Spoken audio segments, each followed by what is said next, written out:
Fulani, we are the Hausa's people. We're watching you closely. We're going to let Nigerian people to know you very well. Thanks for social media. Without social media, no one knows how we're suffering, how much we're suffering in the Fulani regime. Traditional ruler, or religion ruler, or political ruler, or a terrorist. Like Fulani terrorists, or Fulani agenda. I told you people, 16 terrorist Fulani who's unalive in Edo are Fulani. Fulani try to deceive Hausa to tell the world those people are Hausas. You know why? Because they want to cause problem between Hausas and indigenous. As usual, Fulani used to do that a lot. Many years ago. We are the Hausa people, we don't know. That's why now Hausa people are angry with the Fulani. We are very angry. We hate them. We don't like them. Because they use religion to divide us, to rule us. Because we are nice people. We don't lie. We thought they are honest when they say anything. But not anymore, Fulani.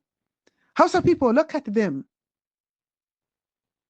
You know this guy. He is a deputy governor of Kano. He went to Ondo for 16 terrorists, Fulani, to look their right. How about our right, Hausa people? How about 7 million Hausas, Fulani unalive them during Bahari regime?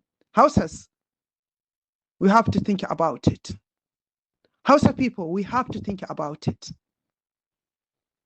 We have to let Fulani to pay for what have they done for us. You see them? They are all Fulani. No one single Hausa man among them. All of them are Fulanis. Next time, Hausas, do not vote for Fulani anymore. Stop praying behind Fulani scholars.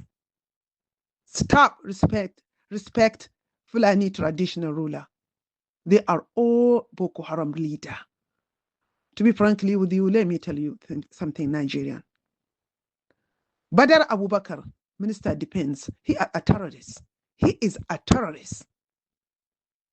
Nuhu Ribadu is a terrorist. Balla Matawalle, former governor of Zamfara, is a terrorist. El-Rufai, Atiku Abubakar, Rabi Musa Kwankwaso, Sunusi Lamido Sunusi, Sila Lamido, Gumi, Pantami, Abdallah Gadan Kaya, Yahaya Jingir, Mansur Sokoto, all of them supporting this terrorist activity, which Fulani doing now. To be frankly with you, those people carrying guns. The topic for this video is how shameless and problematic Nigeria is at this point. I first of all know you would want me to mind my business and talk about my own country, Ghana. But listen, I don't really care about what you think. And if you haven't checked in my videos, I talk more about my country than any other on this platform. But at this point, it's not just silly and problematic how miserable Nigeria is. It's becoming for all of West Africa. And if you feel agitated already for my choice of words, wait and hear the rest of all I have to say. Let's get into it.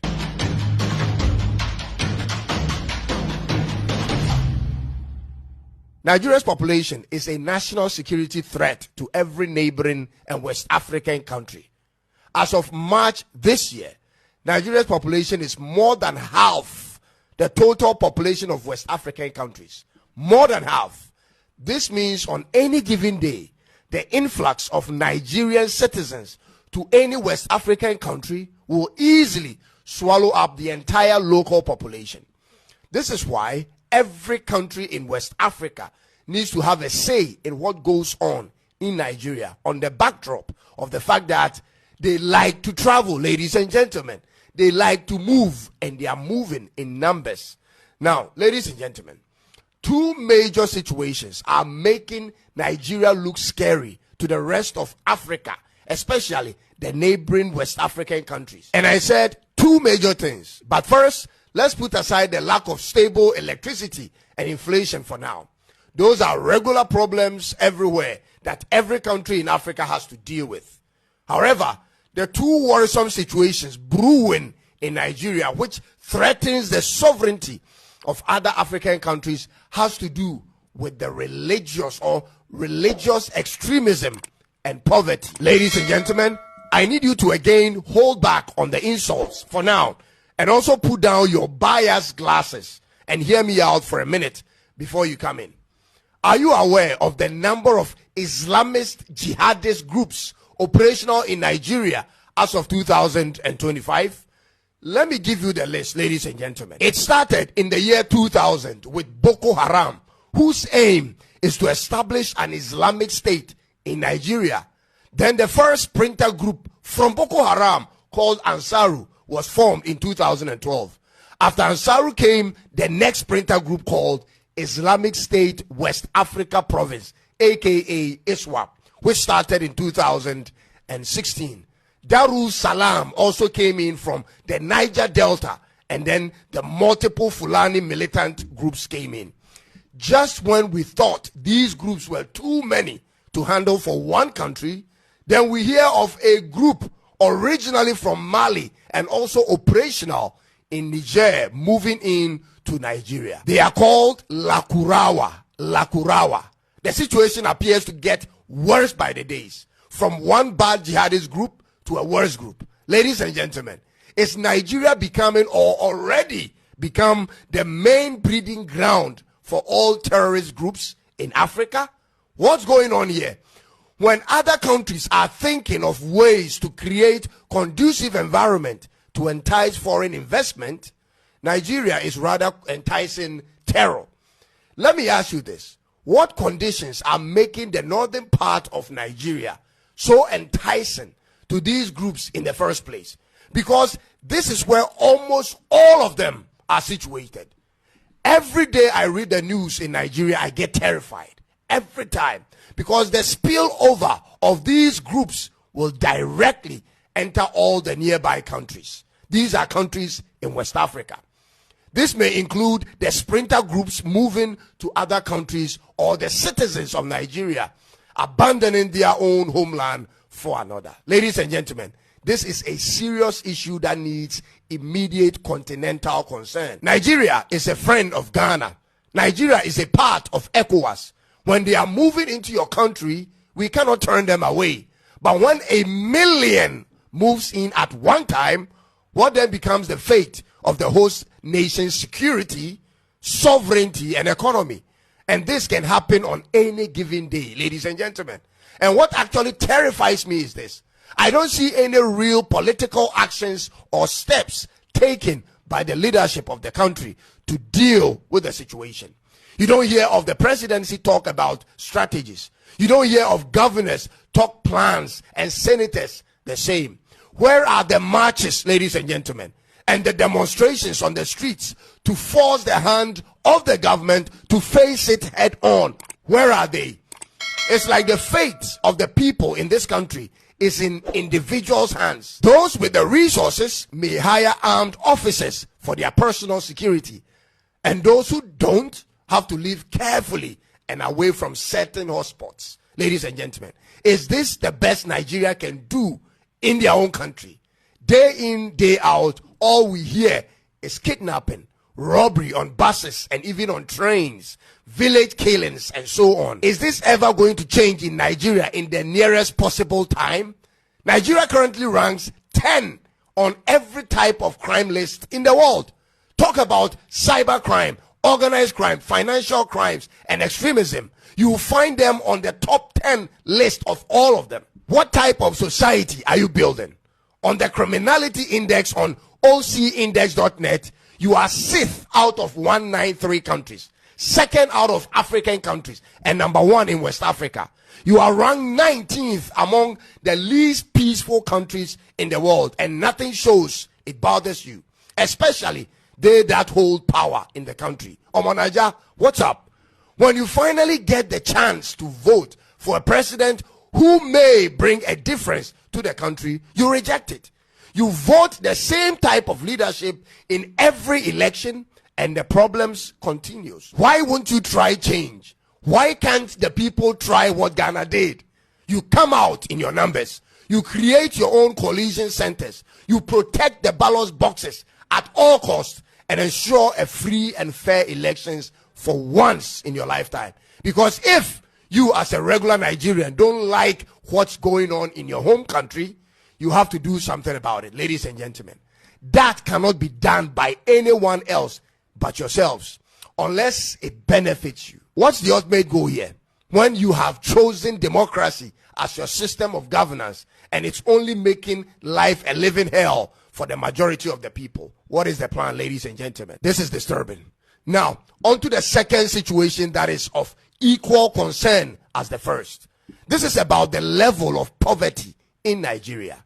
You have more than 40% of your total population living below the global poverty line of $2.15 per day.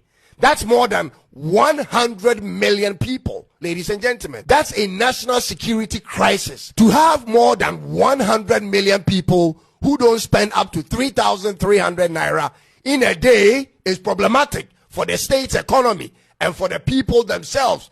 And here's how. The 3,300 naira per day will include your transport fare in and out to work if you have one, or to school, your breakfast, your lunch, your supper for one person. And so when that's not possible for more than 100 million people, then there isn't much these 100 million people are doing to contribute to the economy of the local state. People must work, produce, buy, pay taxes, and all of that, which runs the local economy. And that explains why countries whose citizens spend more do better than countries which citizens spend less. This is economic fact. Economic activities thrives off of demand and supply, buying and selling. And so when purchasing power drops, supply power is affected. Ladies and gentlemen, in addition to that is the low rate at which Nigeria's economy is growing. With the kind of population you have and expected to have in the next 10 years, your economy cannot survive on a single-digit economic growth in a fiscal year. Currently in Nigeria, your country is growing on an average rate of 3.4%. 3.4%. That's super slow for your size. You need to move that thing to more than 10% per annum and sustain it over a decade to meet the surge ahead. Your country's population is projected to hit 290 million in the next 10 years, and that's adding at least 50 million more people to what you have now. So the pace you are running will have to change immediately. From 2020 to 2023, the average unemployment rate was over 39% of the capable workforce until last year, when the new administration by Tinubu had to revise the method for calculating to reduce it to now 5.3%. Whether that is accurate or not, the reality of the people hasn't changed, and that's a huge problem.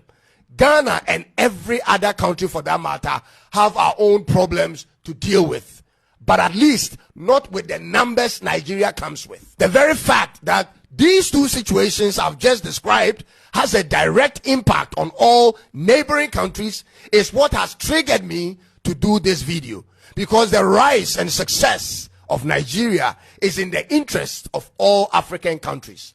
In the same way, the fall and demise of Nigeria is detrimental to all African countries, ladies and gentlemen. Therefore, whether it offends your pride as a successful Nigerian who doesn't like your country being talked about in a negative light or not, that's not only up to them or you to determine what others may say, because once there is a problem in your country, everyone will feel the impact. Just like it said, when Nigeria sneezes, every African country catches cold. Folks, I want to read your opinion on this matter without insult.